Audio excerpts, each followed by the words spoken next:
Welcome to Side B Stories, Kirk. It's great to have you with me today. Thank you for having me. Terrific. I would love for the listeners to know a bit about you as we're getting started.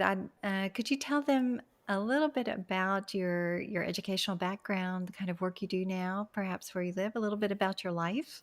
Okay. I'm currently employed as a research scientist, specifically a chemist, at the Savannah River National Laboratory. I have a PhD in physical chemistry. Um, Went to school at Berkeley. I did my undergraduate in Nebraska, where I grew up.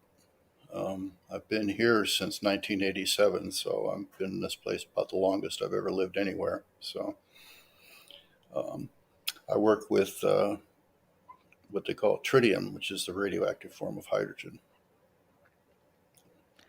So you are enveloped in the scientific world. I'm Yeah. interested to see how that's going to play a part in your story. So let's get started in your story, Kirk. It sounds like you've lived in different places in the country. Where were Oh, you born? yeah. Yeah, where were you born? Where's your family from? Actually, born in Sioux City, Iowa, and I guess I lived there for my first year. I don't really remember that, but we moved across the river, which is the Missouri River, into South Sioux City, Nebraska, which is where I grew up. What was that like in terms of Christianity or cultural heritage and religion? I grew up with my mom taking me to a Lutheran church, going through all the Lutheran stuff, vacation Bible school, Sunday school, church services, stuff like that. Confirmation at age 13. I was baptized as an infant because actually 1 day old because I had a hernia that I had an operation that first day of my life. So I did all the things you would do. There was lots of people coming to that church. I mean, it wasn't thousands of people, but it was probably, two, 300, something like that. So, you went through the motions of all this religious activity and Hmm. confirmation and church going. Was it any?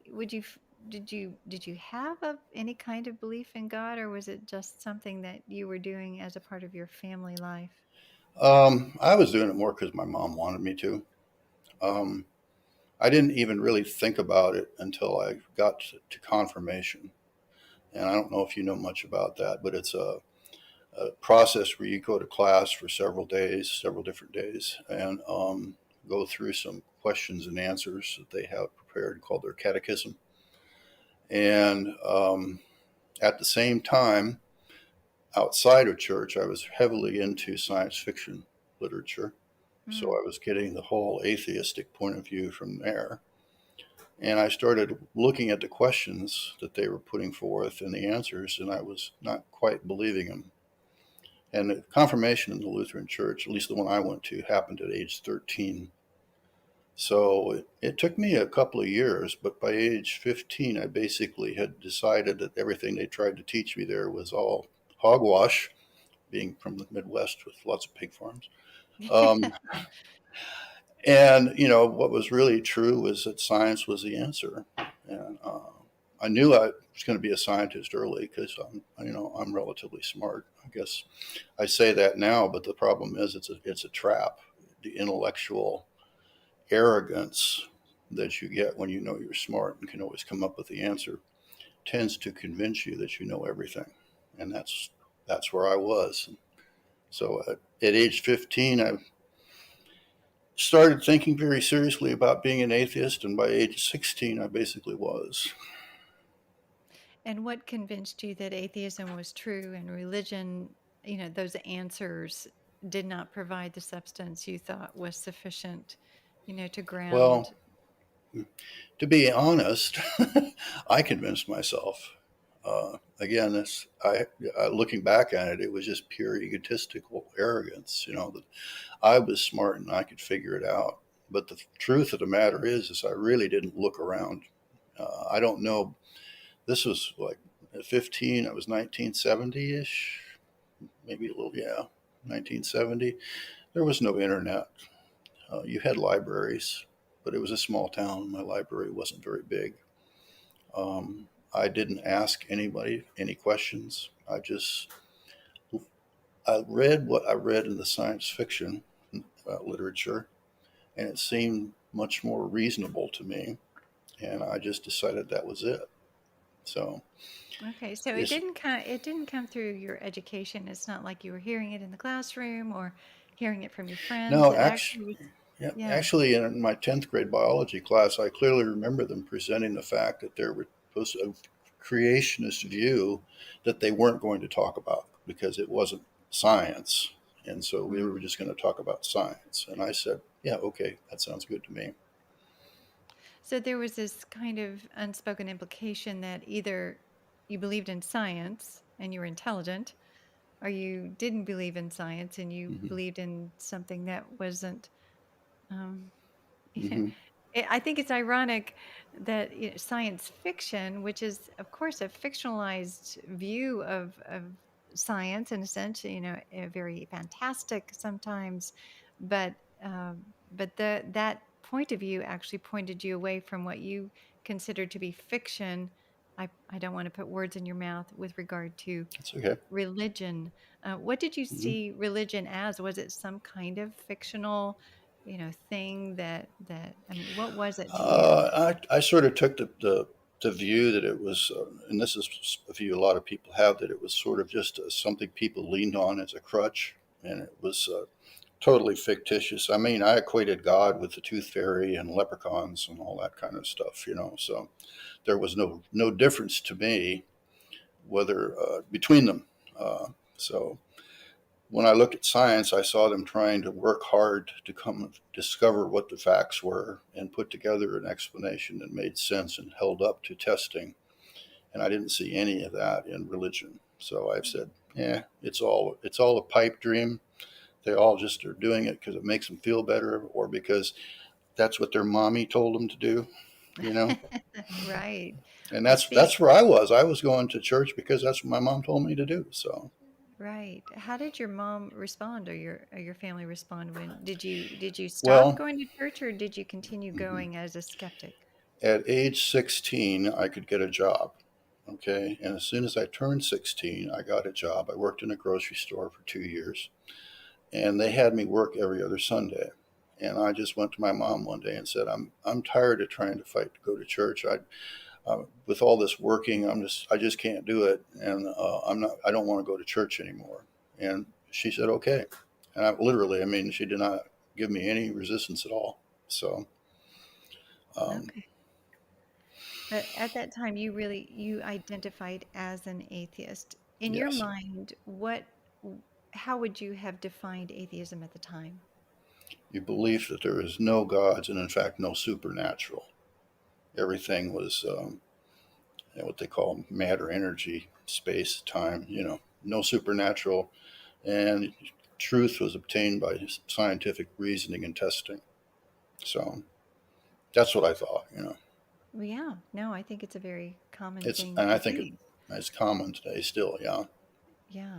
So when you believed that science was the way forward for you as an intelligent, rational uh, guy, did you pursue, or did you think fully about what the implications of that view were if everything was only natural and that natural explanations had to be rendered for everything, not only the world around you, but even your own self? Hmm. Did you think deeply in that way, or was it just that you were just pursuing science and really not thinking about the potential implications of the naturalism? It wasn't. I know. I don't think I really thought that whole point through heavily. Um, what I did is I looked at the basis of the religion and decided that God was not real and just rejected that. And when you reject all the religions that are based on anything supernatural, that doesn't leave a whole lot. So No. I basically gravitated towards atheism. I did, just to be clear, I wasn't a terror out there in the streets doing terrible things. I was very very straight laced. I mean, I don't think I had a beer until I was 19. Mm, But I did see the value of the Christian ethic for holding a society together and keeping it orderly. And so I was fine with other people wanting to be Christians. I didn't walk around carrying signs saying, "Oh, you can't Christians are stupid and that kind of stuff. But I thought you were all kind of crazy. It was just, it wasn't a harmful crazy. It was just, you were deluded and it wasn't really serious. And so, you go ahead and think what you want, and I'll think what I want, and we'll be all happy together. Mm. Would you say that atheism brought you what you desire? That is, I think what I mean by that is being in a community, having an identity of that rational superiority, the intelligent one, that um, did it provide meaning in that way for you, that were you a happy atheist in a sense? Well, I think I was a happy atheist, and yes, to be honest, when I started into science, I've kind of felt that I was going to be working with a better class of people. Again, here's that arrogance coming out at you again. I recognize it now. Of course, I didn't see it then, but it was very arrogant. Um, I found out pretty quickly as I went through my educational and early professions that the people were just people. So I like to say scientists are people too, and that means that you get all the same problems that you have anywhere else with people. On top of it, we're all socially inept, so that just makes it worse. But what I did is once I saw that, I basically said, well, I'm interested in science. I know scientists mess up, but science won't, and that's probably how I spent the majority of my professional career, is Mm. in that point of view. Yeah, and, it's interesting. There, you mentioned there, that you're a fairly moral person, and you also inferred with, there's certain scientists that were messing up. Even the basis of doing science, there's a certain implication or expectation towards ethical approaches to science. Mm-hmm. Um, did you ever think about how, I mean, what defines ethics, how you ground that, or whether or not, how can you? Mm-mm. Okay. Nope. Sorry, I All just right. I just made Okay. my choices as a 15-year-old, and I stuck with Yeah. them. All right. I mean, Okay. No, I think that that happens a lot, to be mm, honest. So you're moving along as a scientist. You're obviously, again, very bright. You're a Berkeley grad. You're a PhD. You're working in chemistry and something that you're enjoying. Um, Take us along that road. How long were you an atheist, and what was it that perhaps made you question that in some regard? I was an atheist till I was 45. So I went through. What I actually did is I went and I got a bachelor's degree. Then I went to work for 3 years. Went back to school and got my PhD. Got a job, and I've been working basically for the same company ever since then. I mean, it's a Department of Energy subcontractor, and though they've changed names multiple times, but it's basically the same place. Um, so got married, 4 kids, um, and then at age 40, I got transferred internally into an area that of chemistry that had a scientific controversy associated with it, which impacted me directly. I don't know if you've ever heard of the term cold fusion. Yes. Um, Back to the Future. Remember Back to the Future? Oh, of The, course. the, the, Yes. the flying DeLorean with a little Mr. Yes. Fusion on the top? Yeah. Oh, If yes. if cold fusion was real, that would be basically what it would be, something like that. Okay. But the thing of it is that the people um, claiming that cold fusion was real, uh, what it is they're saying they've found a new energy source, and unfortunately, any energy source, if it's released too quickly, can be hazardous. It can essentially blow up, right? And so I got into this new area, and it had something associated with it, the cold fusion thing. And so I asked all the people I was starting to work with, what do you think about it? And of course, they all kind of laughed up their sleeve at it. And then I asked them, well, why do you think that? And I got crickets, didn't hear anything. And that kind of bothered me because, if the thing was actually real, which all the people still doing it to this day claim it is, it could blow up on me because I was personally handling those materials. Okay. Mm. Yes. And I really, just to back up a little bit, that job I had between my bachelor's and PhD was at Sandia National Lab in Albuquerque, and I worked with explosives. And I had two of my experiments go up. Boom. And not either of which, if I'd been in the wrong place at the right time, I wouldn't be here now. Right. So I'm very conscious of safety and safety related things. So I started asking about this cold fusion thing, and nobody could tell me why it wasn't real. So I started looking into it, and I guess that's sort of what started me on the path to becoming a Christian. But I had gone through life up to that point in time. Looking back at it, I just really was sort of going through the motions of doing what people thought you should do. I went out and I got a good job and I did my work and I got married and had my kids and got them into school and was doing all. I was coaching little kids basketball and little kids soccer and all that kind of stuff. But the question I ask myself today is why. There was really nothing behind it other than that's what you're supposed to do.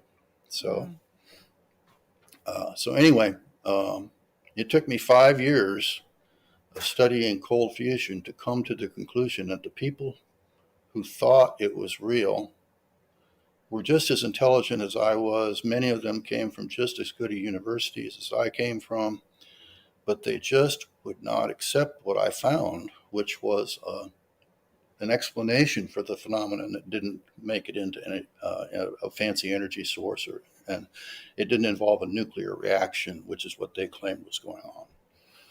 So you Uh, basically disproved their theory or their thesis that well, cold fusion was real. technically, to like 90% of the way.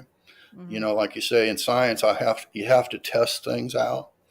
But what they do when they do that experiment is they set up a condition that is explosive because they're splitting water and they're making hydrogen and oxygen. Well, hydrogen and oxygen, when put together, can blow up. It burns. That's where the energy comes from in a hydrogen engine. But when they're mixed together, it can blow up, and that's what the problem. Part of the problem was. Um, So where I work, it's extremely difficult, extremely, to do things that have a potential for blowing up. They just don't like it. And so I never got around to actually trying to do that. It would have taken me months to get permission to do the experiment. But what I did do is I just described some simple experiments that people with the equipment doing these experiments could use, and probably in the space of 2 weeks come up with an answer, proving or disproving me. But none of them ever would. And they all use the same tactics they use against Christianity, all the logical fallacies you hear about and everything like that. And that's what got me starting to think, because I realized that that second part of my belief in science, I gave up on the people being better, but science was the answer. Remember back when I was in my Right. Yes. I found out that now those people can overcome that too. And so I went back and I started looking at those base questions that I looked at when I was a kid. Basically, is there a creator? Was there a beginning to the universe? Do I have a soul? Is there any part of me that's eternal? Those kind of things. And every time I got to the point of saying, well, I can't trust science, I did a quick left turn and ran away. And that's why it took me so long to get to where I was trying to go. So Um, when you were looking at those big questions, origin of the universe, fine mhm. tuning, whatnot, and you said that science. How did you phrase it? Science wasn't providing the answers for you, or what? What was it about what Yeah. you were Well, finding? let's take the creator thing, for example. I mean, how can you test a creation event scientifically? You can't, because science, one of the primary discoveries of all science is that there's this thing called error or variation. And that means you have to reproduce your results. You can't do it just one time because you can have a mistake or a little error or something can happen, not even due to you, that could give you a bad answer. You always have to repeat it. Well, how do you repeat a creation event? You can't. So right there is the first problem with science. You can't address miracles of any kind with science because they're a one time thing, and science requires replication.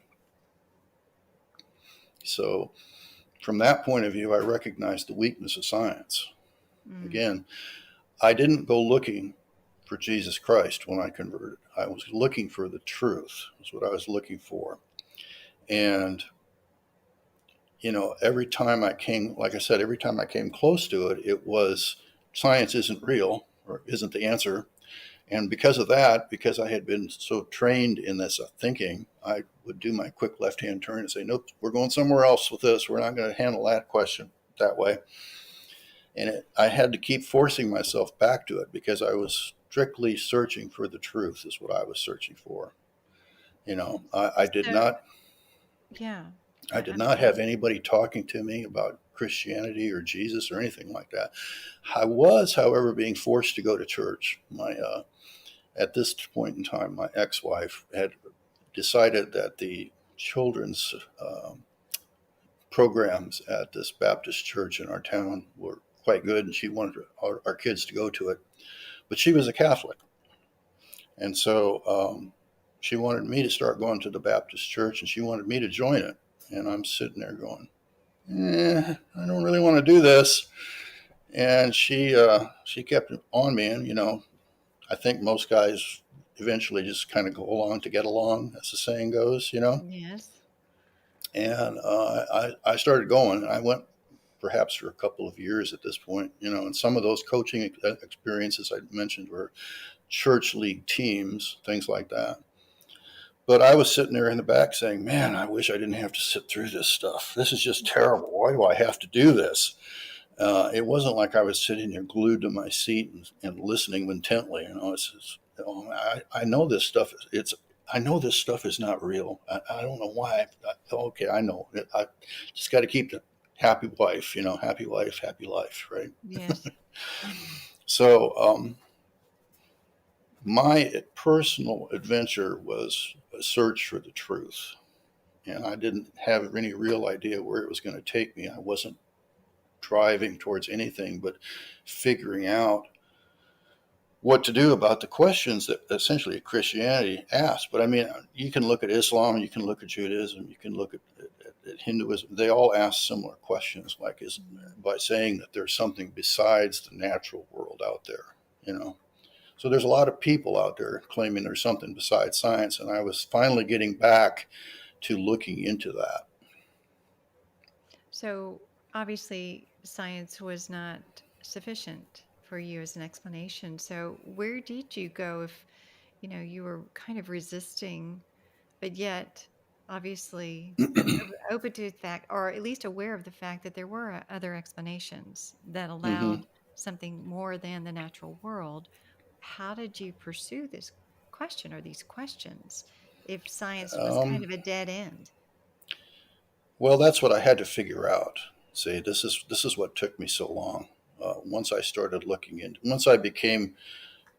once I realized through dealing with these cold fusion scientists that they could make just as many mistakes as anybody else on a scientific issue, uh, I started thinking, well, how do I avoid doing that?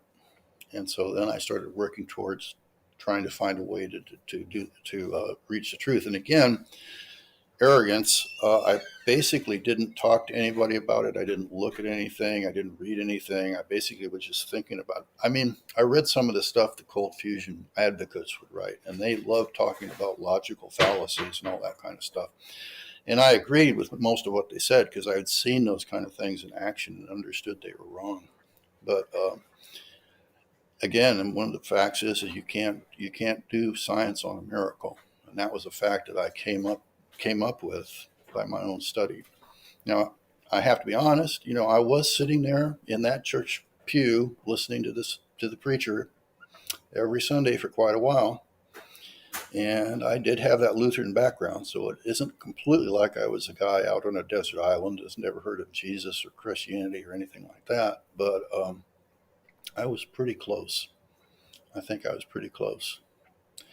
So what I did, um, you just started asking the questions. Well, how do I get to the truth? Mm. And every time I came down to using logic and that kind of stuff, I'd say, but those people doing the cold fusion stuff, they're trying to use the same thing and they're failing. What are they doing wrong that I'm doing too? And in the end, I basically just decided that I couldn't trust my intellect because it had already proven me wrong, or proven to be wrong, in the sense that things like miracles and that can't be disproven scientifically because there just simply isn't a way to do it.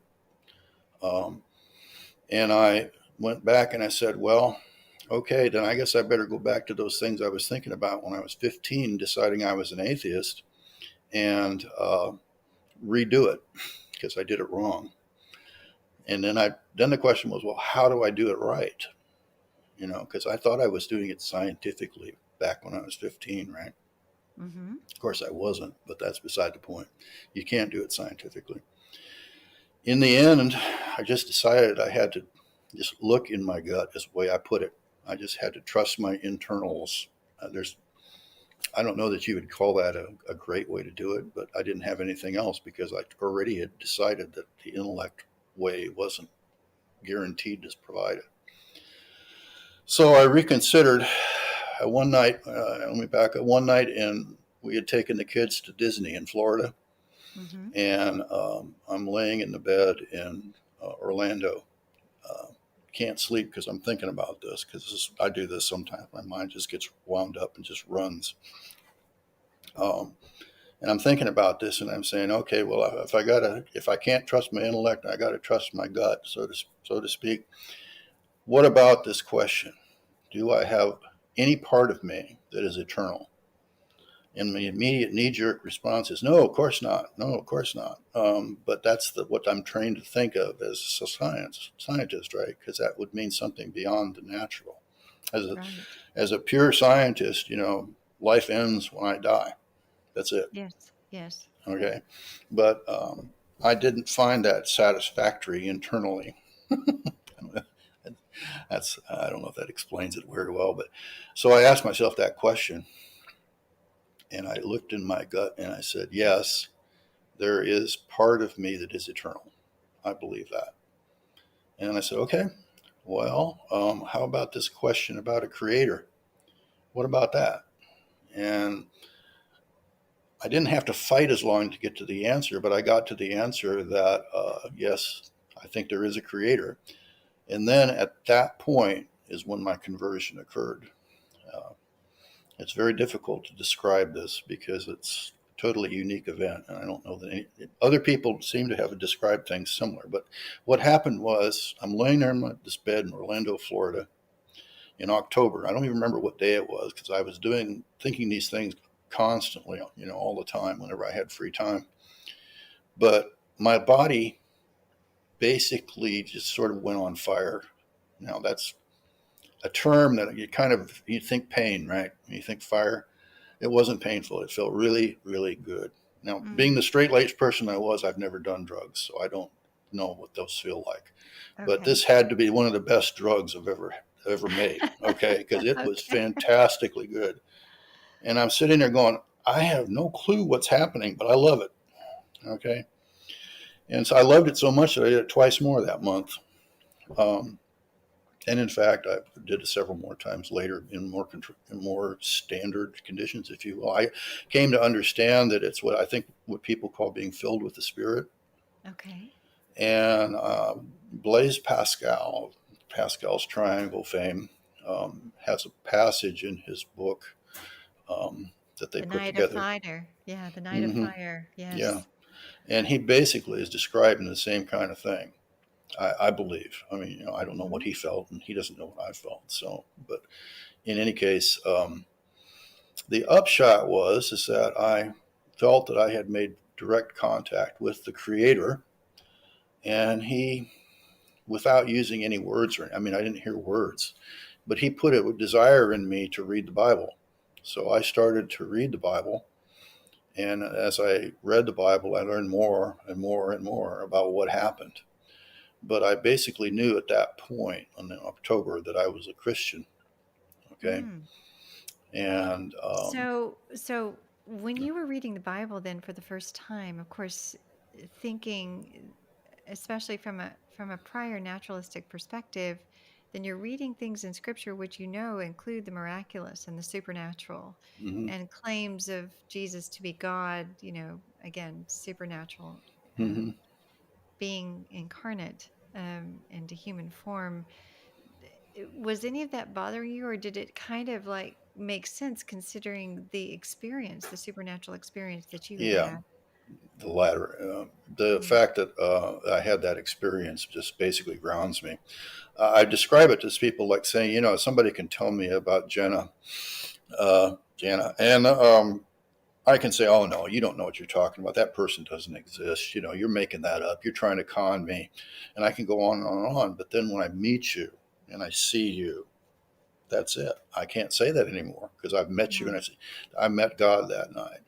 Mm. So after that, he sent me to the Bible, so I took it as what he wanted me to read.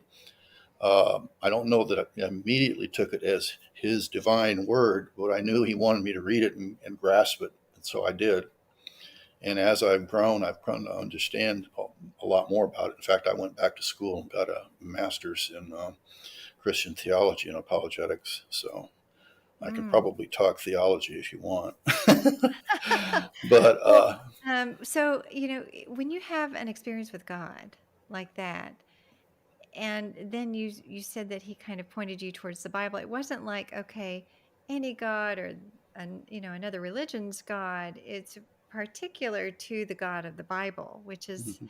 obviously Jesus. I mean, was there any question once you experienced that extraordinary moment with God? Was there any question about which God, or who that No, was? no. I went, I never asked that kind of a question. I just You went to the just Bible knew? and started learning about the whole system, so to speak. Okay. But at the same time, I also started reading about all the other systems, so to speak, Okay. Mormonism, Hinduism, all those kind of things. I've done a lot of reading on that. And basically, I find that Christianity is the most rational one. Once you admit there's a supernatural, which is, of course, what that experience in meeting God taught me that there was. You don't get that from matter, energy, space, and time. The natural world. You get an encounter from God with God from the supernatural point of view. So I took what he said and went with it, basically. So then you came to embrace the God of the universe, the Creator, as hmm Jesus Christ, and I obviously, understood his plan. I understood how he is structured, and I understood the whole business of the incarnation and all that as part of his plan and how he was going to do it and why he needed to do it and everything. Yeah. so then, okay, let's circle back to where you were at 15, Okay. where science and God were unrelated. It's either one or the other. hmm You can't believe in both. But now you're sitting there as a PhD chemist who believes hmm in God and Jesus Christ, obviously in a very serious way, but you're also a hmm serious scientist. So for you, how do those, I mean, how do they go together if they do? Could you explain that, and how science does or does not support your faith? You say that Christianity is hmm a rational faith. So hmm how do they support or are integrated at all? Well, okay. Let me just say that there's a cute little saying out there, and I'll repeat it. But God wrote two books. The second one he wrote was the Bible. The first one he wrote was the creation or nature. And so when I do science, I'm trying to read the first book, and I actually think it's a lot harder than reading the second one. But reading the second one is quite hard sometimes too.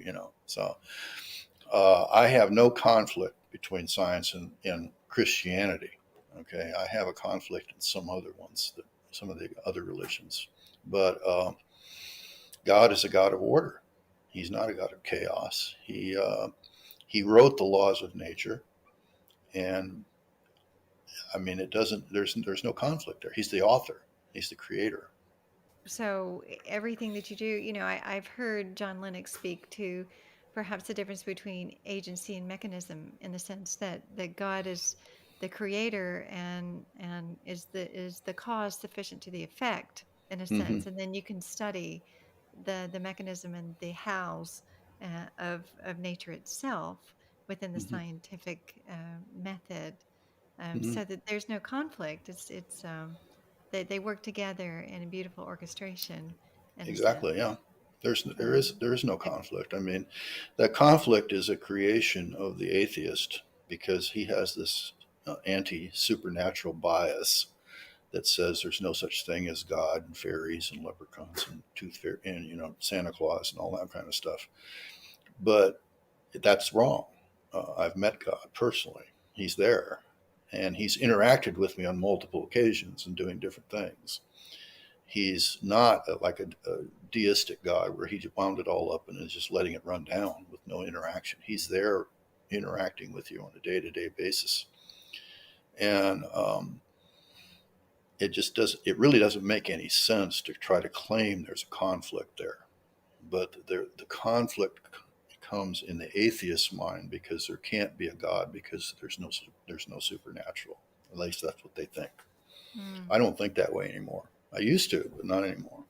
And I don't think that way because I've had the personal experience of meeting God.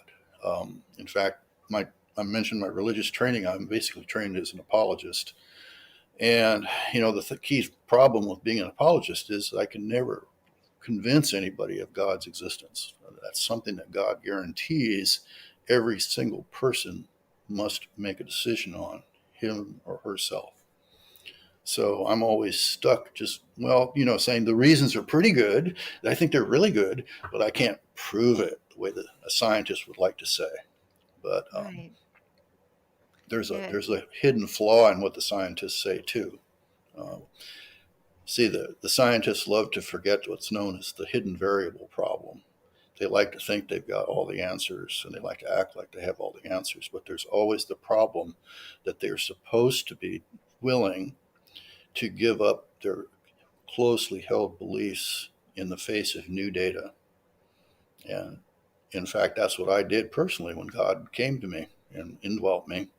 Is I had new data and it was in conflict with the old way of thinking. So the old way of thinking left. Goodbye. That's it, gone. Uh, but Mm, until they have that experience, I suppose they'll pretty much stay where they're going to be. mm, yeah. You had a major paradigm shift, as it Yeah. were. One more question before we kind of turn the page towards advice. I'm curious, as someone who had a very strong personal experience with God, you knew he was real. Hmm. It had resolved the questions in your own mind of any doubt that you might have had, that, of course, the rejection that you had had as an atheist, that was completely gone. So why did you feel the impetus or need to go pursue a degree in Christian apologetics? And for the listeners, can you describe what apologetics is, and then why you felt the need to go Hmm. pursue that? Well, initially, I knew that I could do that, and I said I really didn't need to get another degree. I had my PhD, and I thought that was more than enough. But as time went on, I just needed more challenge. Is the bottom line. I mean, I started going to these conferences where they talk about apologetics, and for those who don't know what that is, it means a reasoned defense of. So, Christian apologetics means a reasoned defense of Christianity. Science apologetics is kind of like what I did with the cold fusion thing, and it means a reasoned defense of science. And there are science apologists out there. I read voraciously, okay, and I'd already been doing it. I mean, I've got a little small library all of my own on all this stuff, and I just wanted to challenge myself against the professors essentially and get something a little bit more sophisticated because to be honest most pastors don't really get into heavy duty apologetics in general. I just wanted to study the case, so to speak, but do so at under the direction of somebody who'd already gone through the process so that I wouldn't miss anything. So Yeah, I think it's important, especially as a pursuer of truth, as you are. Particularly, I would imagine if someone just says, "Oh, well, you just believe because you had an experience," but there are other religions and faiths who say they have their Hmm. experience. Um, but but pursuing a rational grounding for your faith, as particularly as compared to others, I think would be beneficial not only to you, just not again, Hmm. but to others as well. To be able to answer that question if somebody, confronts you with Right. the experience only objection. As someone who's been in the apologetics world for quite a while, it does so much to confirm your own faith, but Hmm. also to commend it to others. So I appreciate that you actually did that as someone who already had, reached the pinnacle with a Hmm. PhD. You thought it was so important that you pursued it. Right. Yeah, Yeah. and I also don't want to be a miser, a hoarder. I take in. My best friend calls me an information collector, and I want to collect it, but I don't want to keep it just to myself. I want to share it with people. I've been that way all my life. I was one of those kids when I was in second grade that the teacher asked a question, I shoot my hand up and scream out the answer, and then the teacher says, "Kirk, you should have let somebody else do." But that's been Right, me. That's been me. right, So right, I mean, right. I'm currently involved in trying to bring apologetics to my church. I'm involved with the Stand to Reason ministry, and if you know what that is, um, trying to bring it. We brought their reality conference to our church here where I am, and I am actually a director of something of one of their sub ministries. It's called Outpost. So I'm continuing to get involved and trying to do more, and basically just trying to help people handle their doubts and just be honest here. It's fine to have doubts and have questions because there are difficulties in the Bible that can be overcome if you know what the answer is. But you've got to go find somebody that has the answer, either in a book or or some sort of information source, or a person. And I want to be that person, so that's what I'm doing. That's amazing, especially considering as you were pursuing your own journey towards truth, you were doing it on your own, and sometimes Hmm. that's not easy to do. And now you're helping to provide resources for others.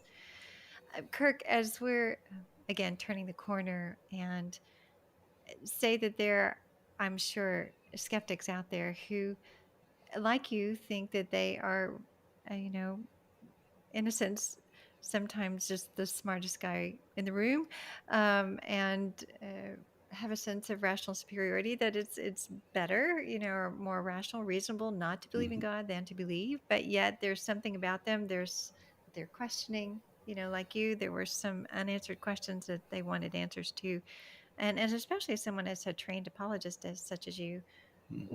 what would you say to someone who, in terms of like for a good first step towards seeking after truth and the truth and the reality of God? Wow. Um, well, John 14:6, Jesus said, I'm the way, the truth, and the life. So the actual answer is go seek Jesus. But of course, the atheist isn't going to do that. So what I do is there's a description of an apologetic approach called defeating the defeaters. And so I would look at somebody like an atheist and I would say he doesn't believe in the supernatural because it can't be, there's no proof of it. And I would ask him to explain how he would get proof. And see, the trick there is that if they don't believe in the supernatural, there's no way they can test it because there's nothing they could do to test it because it isn't there, right? But even if we do believe in the supernatural, we still have to know how to test it. That's been the whole progress of science since the alchemists of the Middle Ages, is that they've been throwing stuff together and finding out what happens and then repeating it and then developing theory, laws, hypotheses, theories, and laws and all that. Uh, that's what you have to do if you're going to gain knowledge of the supernatural scientifically. The other thing is to point out to them that there's the whole idea of something coming from nothing just doesn't go with science. And so it's not something coming from nothing, it's something coming from God. When someone is seeking, they need to be, I presume, like you, willing to go where the evidence leads, willing to go where the truth can be found, even if it's apart from atheism. And sometimes that's the biggest obstacle to Yeah, jump, yeah, evolve. there's all kinds of reasons why you don't want God Yeah. around, and one of them, the primary one, is called original sin. We all want to be God. I mean, that's what original sin is about. We have supplanted God with ourselves. We're the ones who to make the decision, and we're the ones who understand, et cetera, et cetera. And that's what I did when I was 15, and that's what I recognized was wrong when I was 45. Um, but they need to understand that, and it's hard to get them to do that because they have to give up their godhood essentially, because they have to understand that there is a God and that He is superior to us. He knows more than us. His capacity is infinite, and there's no way that a human being or any group of human beings can even compete with Him. So, but it's very very hard to get through. It took Yeah. me it took me 5 years of working for the truth to get there. And I don't know that that was fast or slow or not, but I know there are lots of people who probably will never make it, and there's lots of people that will. So Mm. all I can do is hopefully with my relating this experience and talking about it with you, that maybe somebody will listen and say, wait a minute, maybe that guy's making a little bit of sense, and maybe go and think it through for themselves and end up where I ended up.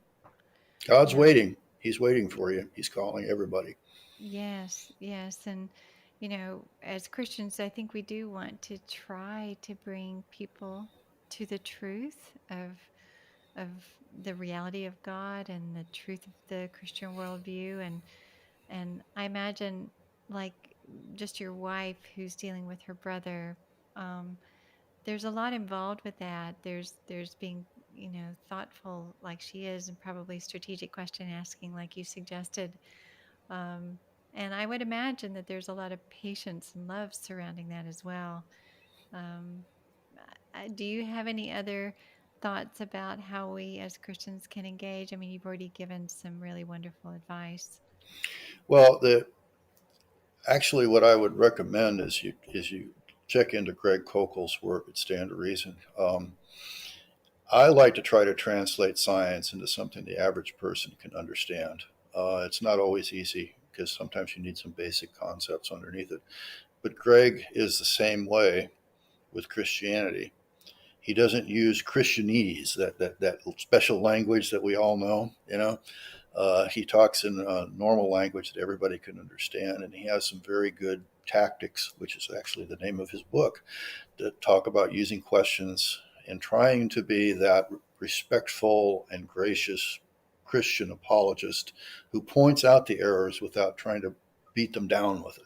That's what's hard, because it's. I'm sorry to say this, but the whole science area is often a big competition on who knows more than somebody else, and how can I show that I know more than somebody else, and how can I win over this other guy? And that's not the attitude you want to do as a Christian. Um, you want to point out the flaws in their thinking and get them to think about it. So questions, clarifications, asking things like that instead of trying to browbeat them with facts. And I'll tell you right now, as an atheist, if you told me the Bible says, right when you say that, my mind turns off because the Bible meant nothing to me as an atheist. It meant zero. God didn't exist. It wasn't God's word. It was just a bunch of stuff written down by some religious fanatics. So trying to tell somebody this is what the Bible says just doesn't do it. You've got to there's truth in the Bible and you need to bring it out, but just trying to base Christianity in the Bible itself is not right. You need to base it in God and in God's character. That is really deep. I think a lot of people might struggle with what you just said, but there's truth to be found there. I think because there's so much animosity just towards even just bringing up the Bible, like you say, or so much Mm-hmm. disbelief that you almost have to go underneath that. And but is there anything else, Kirk, that you think we might have missed about your story, or anything else, or are we good? Um, I think for now we're good. You know, if Okay. somebody comes back at you with some questions or stuff, I'd be more than willing to talk to you some more. You know. Okay, fantastic. Well, Kirk, I've really enjoyed our conversation today. I appreciate you again. I think that you're you're intelligent, you're brilliant, but yet you are a Thank you. representative of Christ. And I think that in and of itself is such an oxymoron to many who don't believe. You know, Hmm. you are the living embodiment, spirit and soul and intellect. You know, mind, emotion, will, everything of an ambassador for Christ. Because and I love that you're representing Stand to Reason, because that's what they do. They create Hmm. ambassadors, winsome, intelligent ambassadors for Christ, because you are a Yeah. walking, living example that really defeats. Speaking of defeaters, that defeats the atheist argument. Like, there could never be an intelligent person who believes in God, or, on and on and on. But yet Yeah. you are a living example that God moves in, and Hmm. in really unexpected ways, and changes minds and hearts in extraordinary ways. I love too that you're not only the winsome ambassadors, but you actually did the hard work to study apologetics and understand the defense of your worldview so that you can represent Him Hmm. in the best way possible. I just want to thank you for coming on today. You're Again, what a welcome. pleasure it has been. Okay. Thank you. It was great. Great time. Thank you.